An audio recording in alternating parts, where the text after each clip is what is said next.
Hello, welcome back to Logic Hub. In this video, we are going to solve this question, which is 6 divided by 2, open parenthesis 1 plus 2. If you are talented enough, then before watching the video, comment of this question and wait for my answer.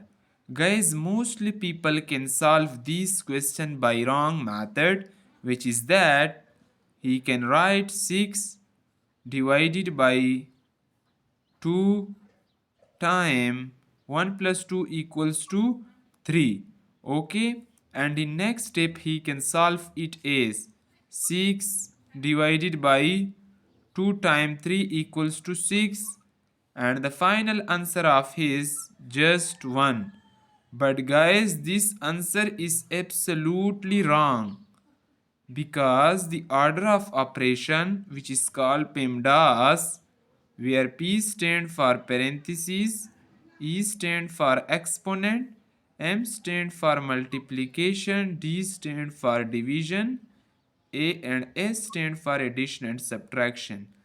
Guys, here parentheses have higher priority than other operation, and then exponent. And if we talk about multiplication and division, then multiplication and division have equal priority, and we have to from left to right. Similarly, addition and subtraction have equal priority, and we have to from left to right. So now we can solve this question by correct method. So firstly we can solve parentheses. So I can rewrite 6 divided by 2, 1 plus 2 guys equals to 3. Now multiplication and division have equal priority, and we have to from left to right. So 6 divided by 2 equals to 3, and 3 times 3 equals to 9. This is the final answer of this question. Guys, if anywhere you can face an issue, then comment, I will reply your question, and kindly subscribe to my channel for more this type of math challenges. Thanks for watching.